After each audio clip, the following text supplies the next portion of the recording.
We have Dr. Aditi Haldar with over 27 years of work experience in the sustainable development space. Dr. Haldar is the director of GRI South Asia region. Her primary role is to create and nurture a network of stakeholders to make sustainability reporting a key agenda for responsible markets. We have Suchira from Brandix. He is an industry professional with over 2 decades of management experience, and he is currently the director of strategy and investments at Brandix India Apparel City. He has held leadership positions in IT, marketing, finance, general management across FMCG and textile sectors. We have Tejas, who is a senior director of corporate responsibility in South Asia and global sustainability at PVH Corporation. He has 20 years experience with major international brands such as Nike, Calvin Klein, Tommy Hilfiger, and apparel manufacturers and exporters. And we also have Nim, who is the managing director at Good Business Lab. Over the past 15 years, Nim has helped leading global corporations and NGOs develop actionable strategies for business growth and social impact. His strategic specialty draws from extensive experience in communications, strategy, management consulting, and human-centered design. So I'll start with you, Aditi. A key part of your work at GRI is promoting reporting on sustainability data so that there's credible and transparent information available to different stakeholders to make informed decisions. So just to set the context, to get everybody on the same page, can you talk about the kind of data that GRI works with, and also how do you highlight the value proposition for businesses? Okay. So good afternoon, everyone. Thanks for this great event where I think one of the panelists mentioned that when you come here to an event, there is always this talk and then discussion and then everyone forgets, but also leading to action. So I think in the same way, you mentioned about data, and the topic here is about how to have that data and why.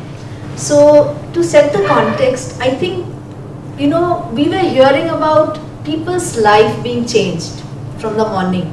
We were also hearing about leadership and their decision-making ability to really look at the transformation in the business. And now we are going to talk about data. So the data is not just the numbers, about a performance, but also the number and the stories which lead to not just the performance but also the impact. To set a little bit of context further, every business organization and even each one of us, we are creating footprints on the planet and the people. Wherever we live, we work and we interact. Yeah? So no one can say no to that. Every business does that, every individual does this. The problem is, how much do we create negative footprints and how much are we aware to change those negative footprints to turn into positive footprints? That's where the whole space and the discussion of sustainable development and ESG, so-called, during COVID times, I think ESG became very, very a known term, but ESG stands for environment, social and governance, right?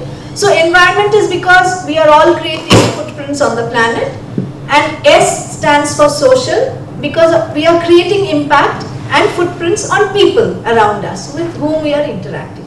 So this is a basic thing. The data is important because decisions have to be taken by everyone. Yeah, maybe the leaders, the top management, the middle management, and even at the shop floor.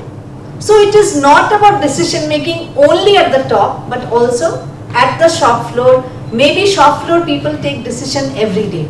How they would like to perform, how the productivity can grow, and maybe in the mid management there's a in-between role that they play with the shop floor and the leadership, right? So data plays important role in everyone's life and everyone's work responsibility. It can vary and it can become bigger and more complicated as the management role also increases.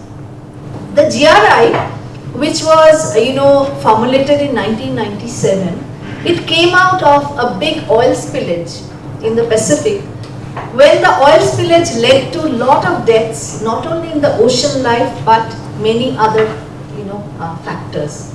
And this is where the investors, especially from the pension fund, they started making noise saying that the businesses have to disclose information on environment and social issues so that investors can make the right choice of where the money is going and how they are put at risk and where the money will be actually used. So this is where the whole, the pioneering thing of GRI started. And GRI said that from 1997 till date, we created the guidelines which changed into, the standard in 2016. The standard comprises of the environment, social, economic and governance issues. It's not just finance. And I just want to mention here that even GRI, who is seen as a pioneer of sustainability reporting, and then there are the G250 companies where about 77% of them, they are reporting. There are the stock exchanges who are now involved, policymakers, regulators are involved. There are a lot of other things which are happening beyond the businesses just reporting with the environmental and social data. What is important I have to just mention here is that the numbers can come, sometimes the stories come, sometimes beautiful pictures of achievements come, but behind every number, every picture and every story, there are many layers of information which does not come in a report. So sustainability report brings in a summary and an overview, but what is important with the data and why this, I think the discussion that we are having with all of you is to say that beyond that report, what is there, what is not seen sometimes, what is to be seen and desired to be seen are equally important. So this is where I will stop here. One more thing, Lavanya, it's good that we are focusing on the social side of the data today more than environment. Even in GRI historically, we started on the environmental indicators and information first. Then there was a lot of push from our stakeholders throughout the world saying you have to make the social side of information availability more strong.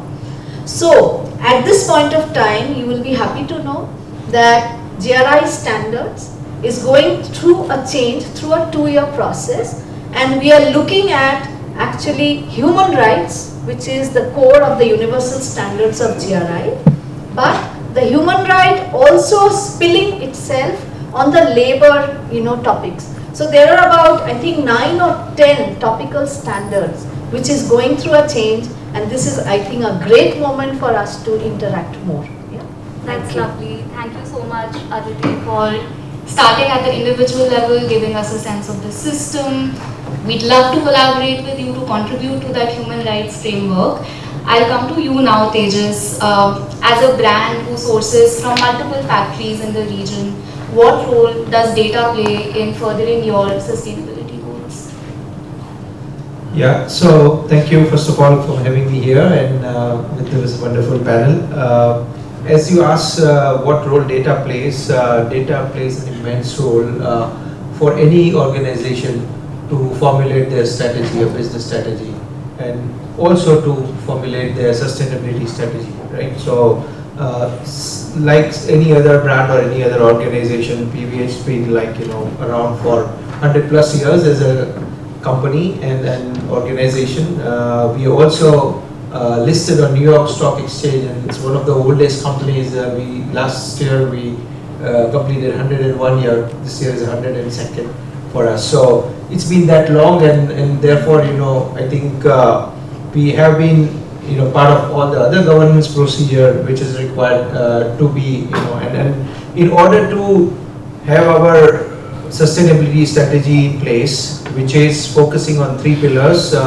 Human rights, that's comes first, because that's where our industry also started looking at any sort of governance or any sort of compliance requirement 20-25 years ago. And then environment sustainability, as well as inclusion and diversity, which is a fairly new sort of topic, and everybody is now considering that as a very important pillar as well. So these are the 3 pillars of our sustainability strategy, and under that we have 15 different programs or areas where, not programs, 15 different areas and targets where we have made a public commitment. Since we are listed company in New York Stock Exchange and some of the other global stock exchanges, we have to make those public commitments and disclosure. And under each and every target, we have certain KPIs and programs to support that. Now, without data, none of these can be achieved, right? So data is a very fundamental binary thing which feeds into any sort of information that comes in. We are a global fashion brand. We work with our manufacturing partners like Brandix, Suchira is here from Brandix, then Shahi and few others. These are again large organizations, $1 billion+ organizations, and they work with further supply chain partners like a textile manufacturer, the trim manufacturer, logistic service provider. So it's a whole entire value chain, and each and every node of the value chain, the data is generated. Now, how do we kind of capture that data in a good sense and then ensure that this data makes some sense with which we can analyze them and then also make a better decision. So that's why data is always a centerpiece of any strategy or any program to be successful. As ma'am says, like even GRI started with environmental, but then there's huge focus on human rights. In our supply chain also, I mean, though we have a lot of focus on environment, and last few years it's been even more evident with the GHG reduction targets and waste reduction targets are being implemented. But human rights has always been a center. It's been around for 30 years. It all started with some of the organizations running or sourcing products from factories in some, I don't want to name the countries, but then there were child laborers and forced laborers deployed. So that was the first piece of eye-opening for the industry, that the child laborers are at work, and then how do we eliminate? And from there we have come a long way and evolved. Today we talk way beyond that. We talk about empower women. Some of the programs we talked about and throughout the day.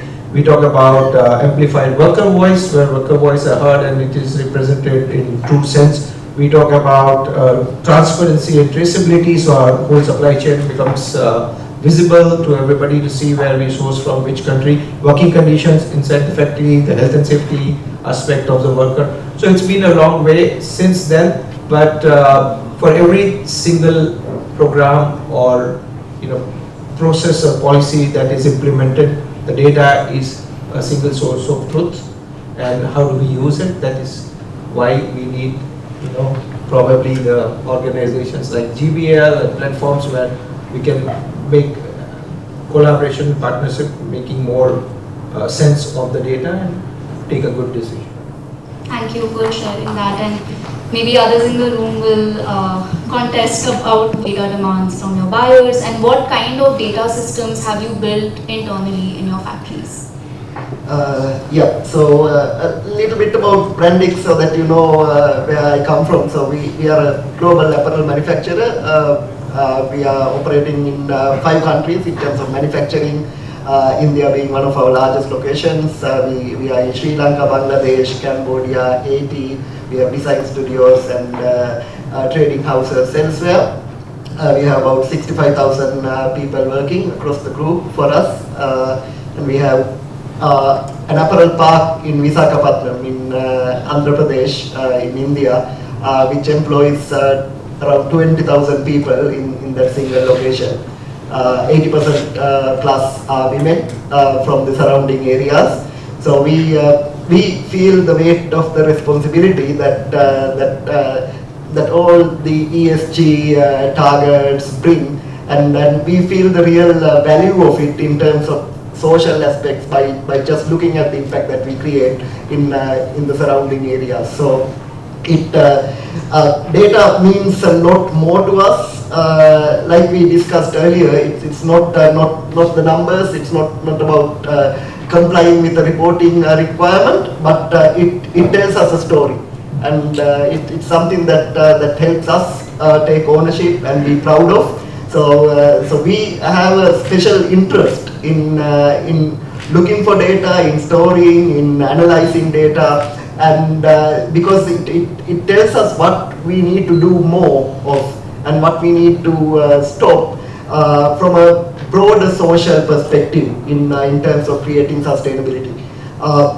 But obviously reporting requirements need to be complied with, and we work with a lot of customers around the world, some flagship names, and there are big differences in the requirements that come from them. It's a big wide spectrum. So PVH is one of the more advanced institutes when it comes to reporting requirements. They have mature process platforms already built in, and we take a special interest in working with either customers or suppliers or stakeholders like that. So because they push us to do the right thing, and we take pride in complying with the requirements, pushing our indexes up, and seeing how we can improve year on year, and that's the value of data that's there for us. So in terms of systems that we have internally, we are a party to the Global Compact. We have our own SBTI, science-based target set up for environmental impact that we create. We have specific internal targets set up as well, which transcend the regulations. So we try not to wait for regulations, for a regulator or the government to come and tell us what you need to be doing. That doesn't work, right? So government will only intervene when you're doing something wrong. So we want to look at what we need to be doing as a responsible citizen, and then set our own target so that we do something better for the environment as well as for the society. So we have our own target set up. So right now, for example, 90% of our waste gets recycled. We are a zero landfill company around the world. We have targets set up to be net zero around all across the globe. We are already net zero in Sri Lanka as a country as a whole. Brandix operations have already achieved net zero status by 2030. We want to get our park to net zero status. We want to be net positive in terms of water usage. So there's a lot that's happening, and a lot of it is on the environment side, because that's where data really makes a scientific impact, whereas people matter more than data. So from the social side, when you are trying to do something new, it's not very easy to tell that in data, because then you lose that personal connect. But nevertheless we try to do those things. So we try to take care of the 65,000 people working around the world for us, 20,000 people in MySAC. We have set our targets so that we already take care of 100% of the children of that workforce in terms of their schooling. We ensure that they do their schooling, they get their school bags, all their education needs are satisfied. We have scholarship schemes to make sure that when they graduate, when they go for university education, we support that.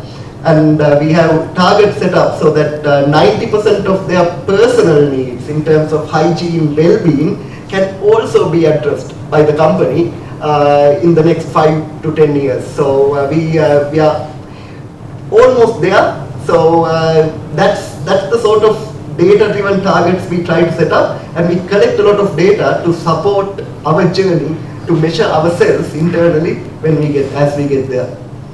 Thank you so much for sharing that, Suchira, and I appreciate the proactive approach that Brandix is taking, and this point you brought up on the people behind the data, and that brings me to NIM. GBL has developed a worker communication tool called Inache, which has been mentioned in previous panels as well. Can you talk a bit about how Inache can help businesses meet their sustainability reporting data requirements and go beyond compliance or a tick box activity? And to Suchira's point, highlight the needs of the people behind that data. Yeah, absolutely. So I'll maybe tell you a little bit about Inache first, which is a worker communications platform, right? So we all are familiar with the suggestion box and kind of worker hotlines, but what Inache aims to do is take the worker hotline, enable workers to anonymously report any feedback they have for management, sometimes grievance, sometimes positive feedback, and then have kind of a SaaS tool on the back end for HR teams to see them as they come in, and crucially have the workflow set up to do something about them, right? So having someone chase down more details, going and doing some investigation, and ultimately driving a very quick resolution. And one particular feature that drives that is also the use of incentives, right? So we know that sometimes the tendency is when a complaint comes in, let's just quietly resolve it, right? But one of the pieces of the design of Inache is to say, let's incentivize HR teams to actually do something to make sure that the complaint is effectively handled and the workers who are submitting the claims are satisfied with that resolution. So it's a kind of old school hotline system connected into a real data platform. And I think that's the nuts and bolts of the tool, but a lot of this discussion has not been on just sort of like the tick box of compliance, like we have this tool and it's used, right? But how can the data that this tool captures, how can it be a strategic a tool for management to actually know what's going on the factory floor, to understand that from a risk mitigation standpoint, be able to know where their risk lies so that they can do something about it. But I think also more broadly to just become more responsive as an organization. A lot of the research I think we've done is that more kind of functional, responsive organizations are better for workers on a lot of dimensions. So this data I think helps firm management be able to do that. And a couple of quick examples of knowing if there's spikes in complaints about canteen food, right? Being able to take them into account and figure out what should our strategy on canteens be. And in the case of one of our customers, rolling out some free lunch programs, how do we make sure that we're actually using that feedback to inform future programs, right? Or when it comes to heat stress, really being able to understand how is heat affecting, where are the complaints coming from, what units are they in, or what roles are they in, and how do we devise strategies like cool rooms or other things, right? So it can really become a strategic tool and not just one that's for compliance. And I think that the compliance driving its adoption I think helps, but I think the broader value is very clear that it's a day-to-day operational, a lot of utility there. Yeah, thanks so much for sharing that. And I want to now bring in the policies and regulations that are coming in. One of the panelists earlier in the morning said that there are two ways to drive business action. One is the business case, the other is regulation. And on this panel, you're best suited to comment on what are the new kinds of data requirements coming in as part of domestic or international regulations, and why have they been put in place, and what are the common expectations of these regulations? Okay, so I'll start with GRI because I think we've become matured over the years because we interact with 30,000 odd institutions and individuals, from investors, from businesses, from regulators to academicians to NGOs and all of that. Yeah. So from there we learned that the data. Of course, GRI started as a voluntary initiative and still is a voluntary, reporting system. What has happened over the years is that slowly the policymakers and the regulators, especially the financial regulators like the Securities Exchange, and then the stock exchanges, they became very interested because they felt that businesses also need to showcase where they are in terms of their own thought processes and their actions. So when they have to list in other international exchanges, they need a common framework where it will be understood and referred to. So GRI was found to be very, very useful in doing that. The second point is that GRI, why it remained voluntary. We could have actually given ourselves to any government and said, you take the standard and you do it. Of course, stock exchanges are doing it because the standard is a free public good. We don't earn money, by, if companies or regulators are using, or investors are, or the rating agencies are using the GRI standard. However, we remain voluntary because we always wanted to ensure that this doesn't become like a tick box approach. But the market do not actually stand because GRI wants to, our governing body wants to do that. We said we give it to y'all, you use it as you want. So what has happened is the reporting landscape has become very, very complicated. N number of frameworks, N number of code of conducts have come in. Rating agencies are themselves going through a lot of complication. They don't know how to do that. But your question, Lavanya, is about what is happening in the region and in India and also globally. Globally, we see three things which are happening. One is the European Union, EFRAG, has come up with the sustainability reporting standard. They worked actually with GRI to create the standard, and now it is theirs. And they have something called double materiality. So just hold on to that, I'll come back. The accounting bodies, financial accounting bodies like the IFRS, based on which many other countries do not maybe follow IFRS, but we all have a financial reporting standard in our respective countries. So IFRS has now said that we would like to get into sustainability, and the first standard that they brought out is on climate change, because that's like everyone understands. That is the need of the hour. So ISSB also, has gone into a collaboration with GRI to bring about interoperability of standard use. So in India, what is happening that SEBI from 2013, we have the business responsibility report, which has become the business responsibility and sustainability reports, but it is only for the listed companies. So the top 1,000 according to market cap, they have to, the mandate is that they have to submit a BRSR. And then in Bangladesh and Sri Lanka, there are no mandated reporting requirements, but they are working with GRI to help companies who are listed and not listed to have their sustainability report. Then there are many other organizations like the SASB, the integrated reporting. They all came in to look at, whether GRI standard can bring the best information to the investors and the chartered accountants, because money is important.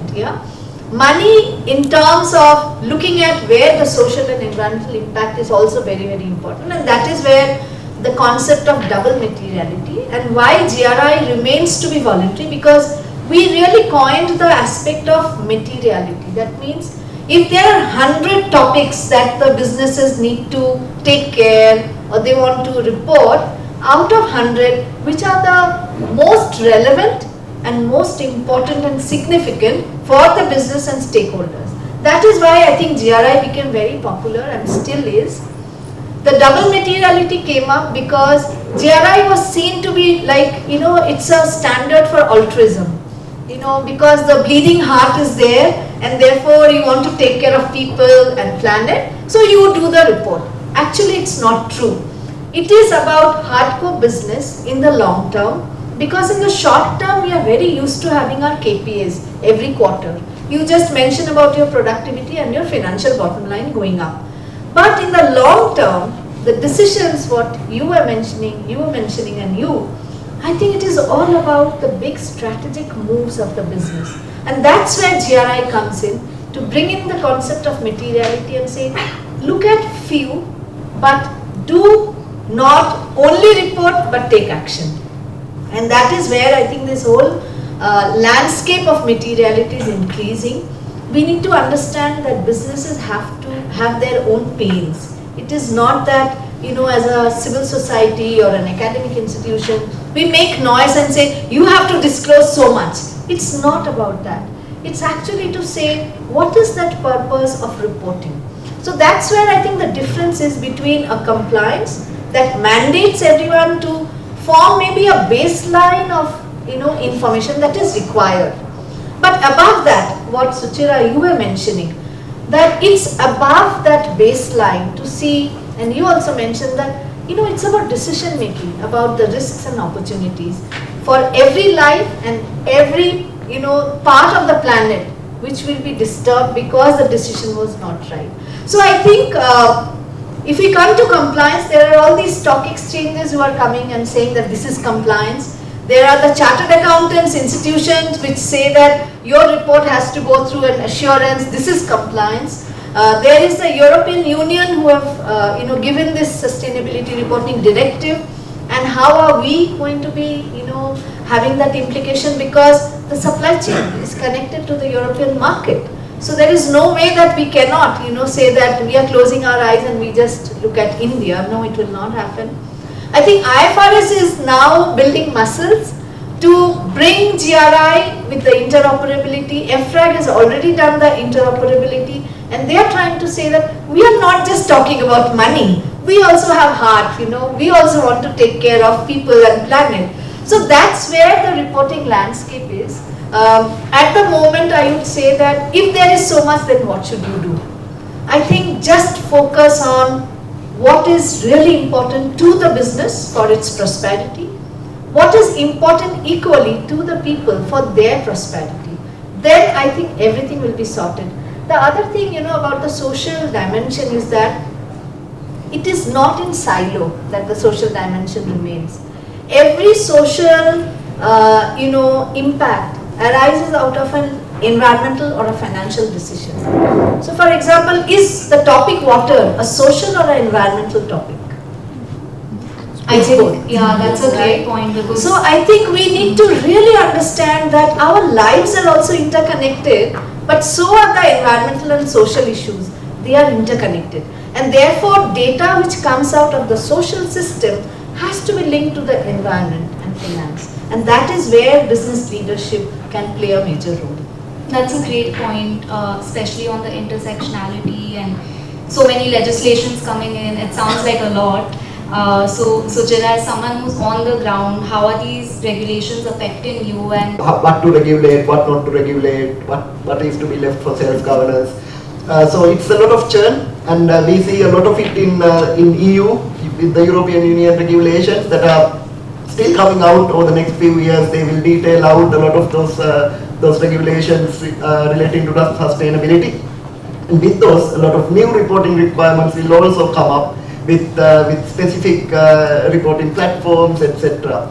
So already we work with a lot of tools, lot of platforms that we do our reporting on. We have things like reverse resources, which we work with PVH on recyclability of our material and waste.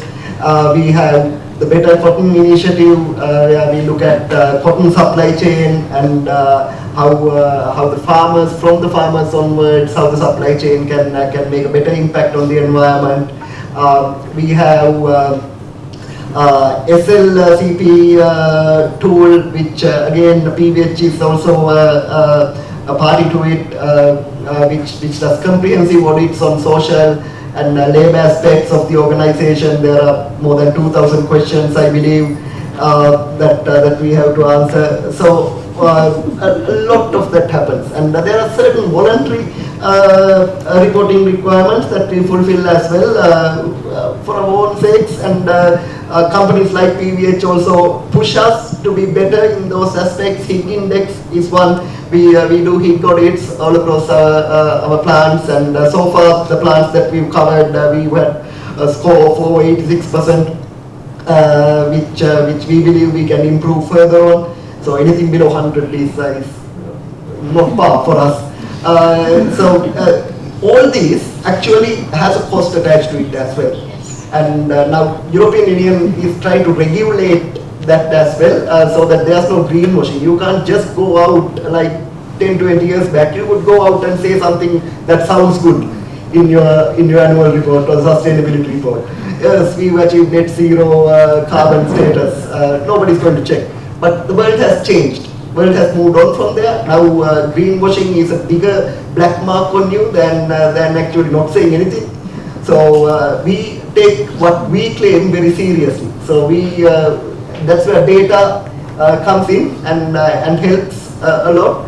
And we do independent audits. So all these reporting platforms have some sort of an audit behind it, and that has a cost element to it as well. So I mean, not only to support those auditing firms, but in your own organization, you need to have people who look at this data continuously, who handhold the process and go through these audits, answer the questions.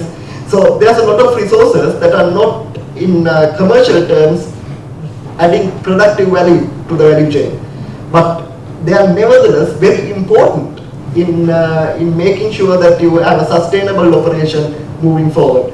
So Other than the reporting requirements that come up as part of regulation, sometimes as part of working with our customers, sometimes we try to set our own benchmark as well. We do a lot of voluntary reporting. So we are not a listed company, so we don't have a lot of stock exchange regulations governing us, but we do a sustainability report every 2 years. So there's a comprehensive ESG report that we put out every 2 years with the results of all the data that we analyze, we collect, we put it out to the public and start a debate.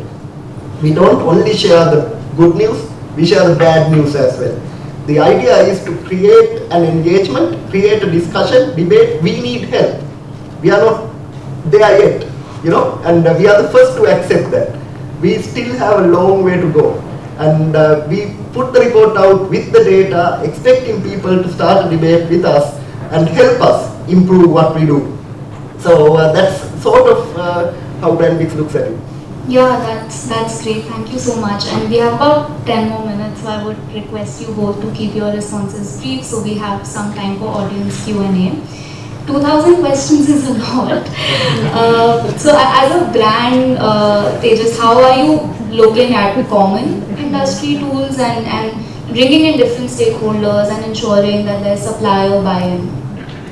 Yeah, so again, I think Suchira gave me a lot of inputs for my this couple of minutes dialogue, right? So he spoke about, I think, just for a larger audience to understand, when he talks about 2,000 questions, it's not from one particular brand coming and asking that. It is an industry tool, right? So it is a requirement for the industry, and I think that's where I am talking about, how data collaboratively can help and bring a platform where it's not just about one brand. I mean, I'm seeing some of my brand colleagues sitting from Levi's, from Gap, from Lian Feng and others.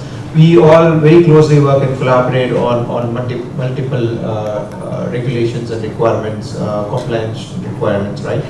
Suchira mentioned about SLCP, which is predominantly a human rights tool. Probably it has 2,000 questions, but it collects all the relevant information for a factory to meet on a human rights compliant requirement across all the brands and customers. I think most of the brands now have already on that platform. So it's just one-time work. Earlier, each brand used to come and minimum one audit a year. So imagine if you have 12 customers in that one particular factory. At a group level, if you have 15 customers, you have to do 15 different audits in that many locations. And then you generate that kind of a data, you again, so it's like every other week you are just not focusing on your productivity, but only focusing on audits and how to clear that. Now that is gone just by doing this one SLCP.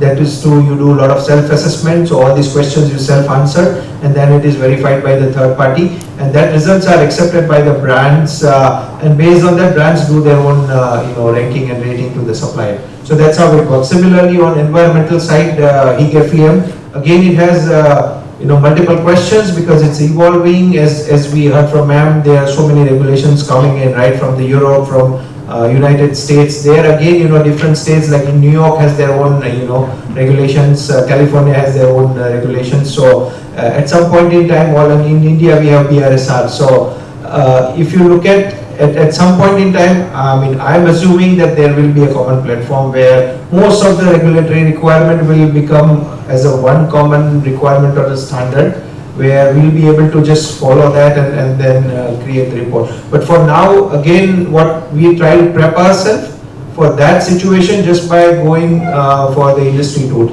Now, not just that, of course, we focus on social and environmental through SLCP and HIG, but most of the brands now started even other, which we call it capacity building programs on amplify worker voice and empower women.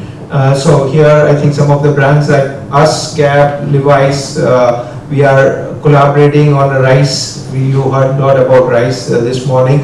That's a platform to ensure that there is a skill development for our women workforce, and they get. So it's not just one area. We try to collaborate and simplify the requirements for our supply chain partners, so that you focus on manufacturing, which is your core capability, rather than just keep on meeting the regulatory requirements. Thank you for sharing that. And what's emerging is we have human rights due diligence coming in, which is looking at risk assessment and not just compliance. And then there's this need for effective data collection and common tools. So in that context, Inache is live in 50 plus factories. So what has enabled quality in the data that Inache generates, and how has it generated benefits for the business in the long run? Yeah, no, I think a lot of the conversation is often around like the data structure and the tool and technology, right? But I think what we've learned most from our implementations is that the humans that are responsible for data upkeep and data collection are equally important to this, right? And a few, I guess, tactics that we found to be particularly effective are, one, doing really good on onboarding. So every time we deploy Inache to a new factory, spending the time with not just the executives, but also the line managers, the HR people who are day-to-day going to be putting data into the platform and making sure they understand the value of that data, that missing something is not okay for these other reasons, for data quality and integrity, right? So really doing good and ongoing training of the users of this to make sure that the data quality is there. I think secondly is making sure and partnering with the factory teams to also, not just from a data ingestion standpoint, but making sure that they're looking at the data and the metadata that's being collected, right? So sometimes what we find is, we've deployed it in a few different units, and for a couple of weeks we're not seeing logins, right? So we see HR teams who are maybe there's production pressures or very good reasons for why, but they're not logging in and using the tool, right? So we use that data to also say, okay, let's use that data as a conversation point to say, hey, maybe there's reasons for this lack of use. Let's figure out what's going on here and work together, right? So I think there's a lot of watering that it takes to make sure that the systems are just not present, right? They're actually being used. Because otherwise, like, all the systems and all the tools in the world are sort of useless unless we have people who are taking an eye to data ingestion and quality. Thank you for sharing about the actual implementation and usage of data. We have 1 minute, but if we can take 2 audience questions and extend by a few minutes. So we can take 2 questions. Anyone has any questions?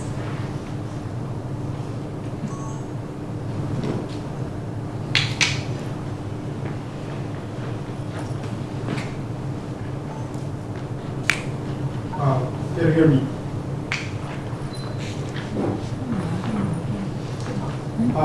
Okay, I'll just be loud now.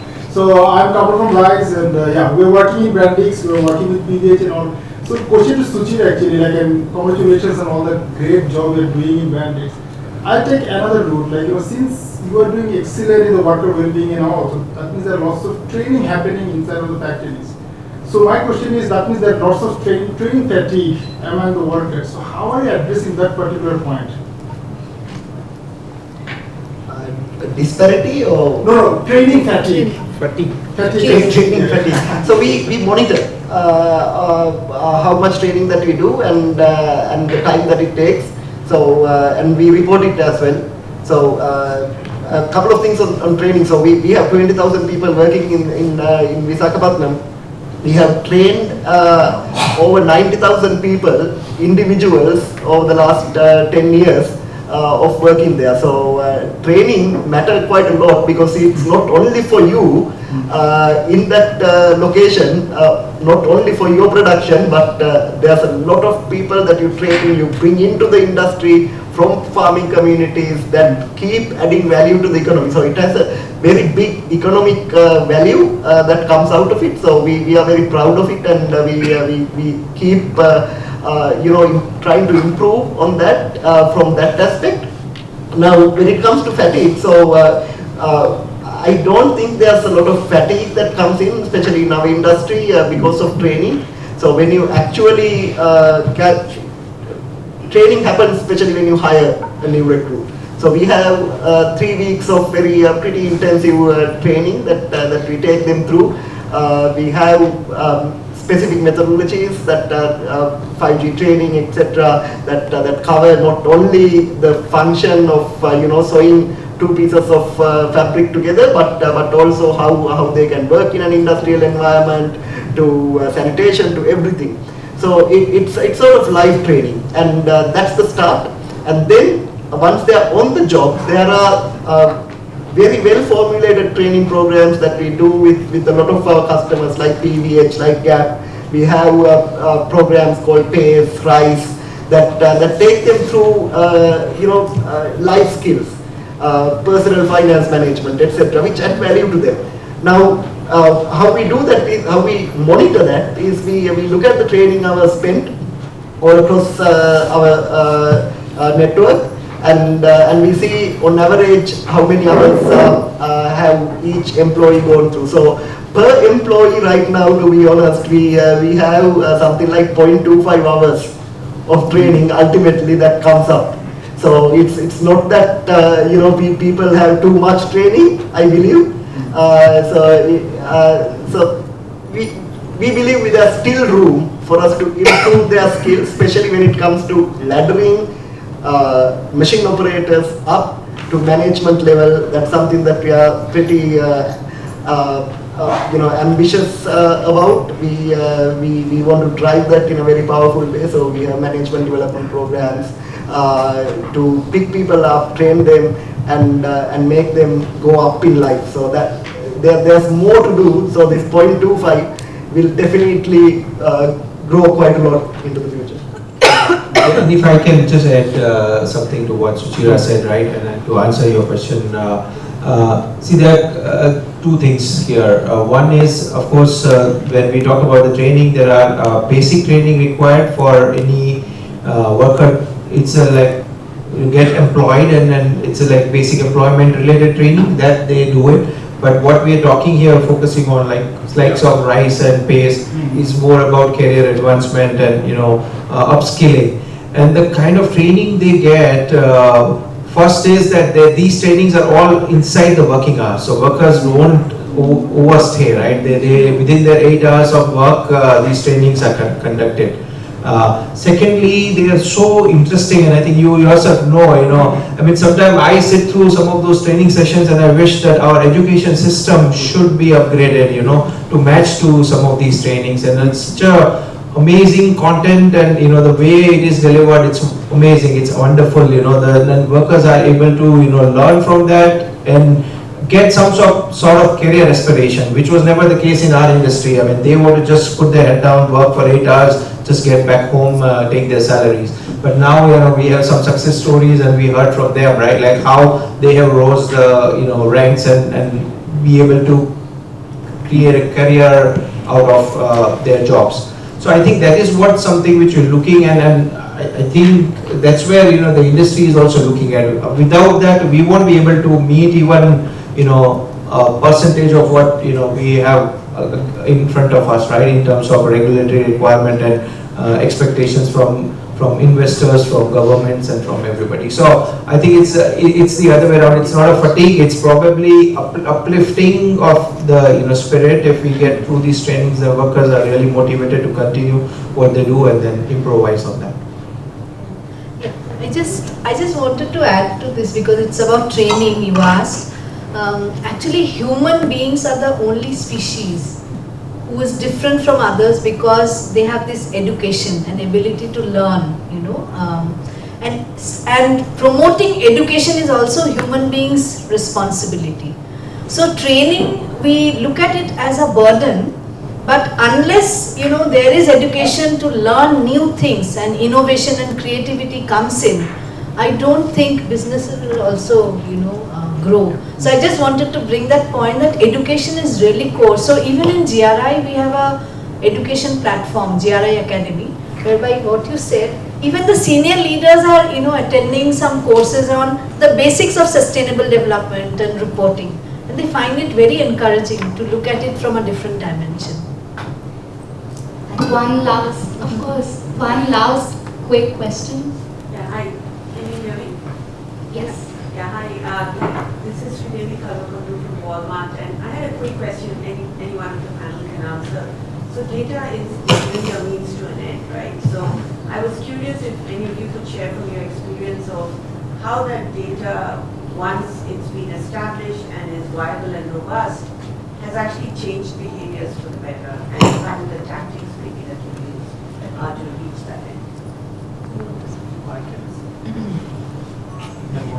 Sure, Maybe you yeah, start sure. and then Sure, I can maybe provide one lens on that, which is I think if we think about the norms of sort of the feedback process, right, of grievance management, a lot of, and I mentioned this earlier, right, but the initial tendency sometimes is to say, oh, there's stuff I don't really want to know about, and if I know about it, I now have to do work, and that sort of creates a spillover effect into my day, right? So I think having these systems in place in the factories that we've seen has actually started to change those norms, right? Because I think just being able to see trends and say, oh, I actually have agency to solve this and make the work environment better for my workers.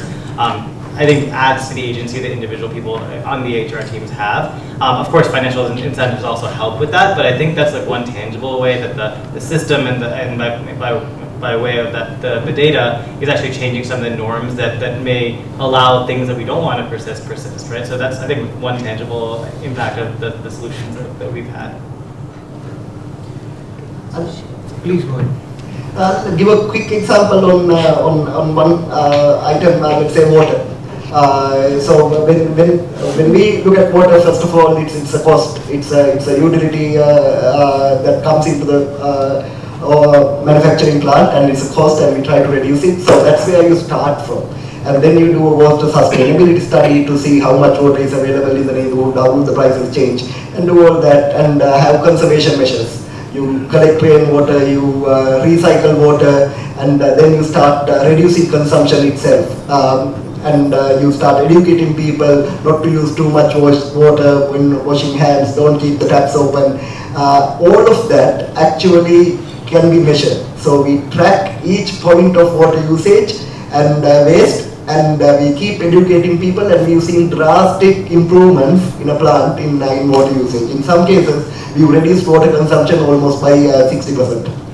And what I wanted to mention is, now flowing from that, is that the no. We in Sri Lanka especially, we do employee surveys, we listen to the employees, what are your problems? They come and say, water is the biggest problem. In the morning, I can't come to work on time because I have to walk 2 hours to find drinking water.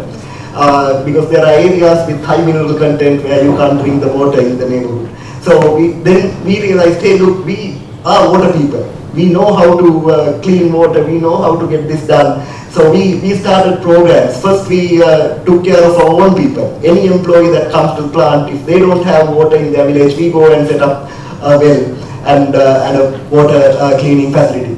And then we realized, okay, all employees are covered. Now what? No, we can still do more for the society. Then we said anything within 3 kilometers, any public school, any police station, everybody should have clean drinking water. Then we said 5 kilometers, let's go beyond. We've done this for a long time in Sri Lanka. Now, when we do the survey, nobody says clean drinking water is the problem. So now we move to the next problem that they have. So you can actually do a lot with data. All this started with data. I think just to add, I mean, as a brand, right, how we address this, I think we had designed or developed our sustainability strategy in late 2019, early 2020.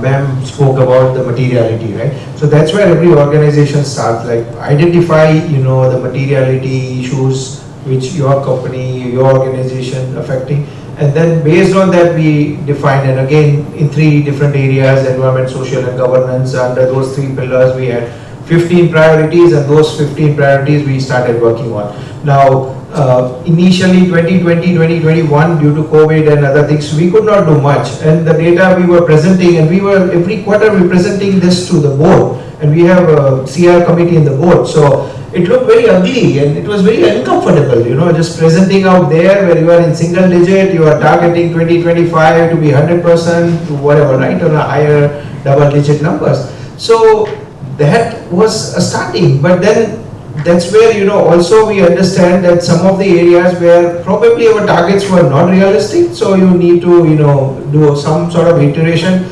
Then the industry also, you have to see how other brands are, doing in that area. Are we also in sync with the industry? Because you can't have very ambitious targets set up and then the industry at a different level altogether.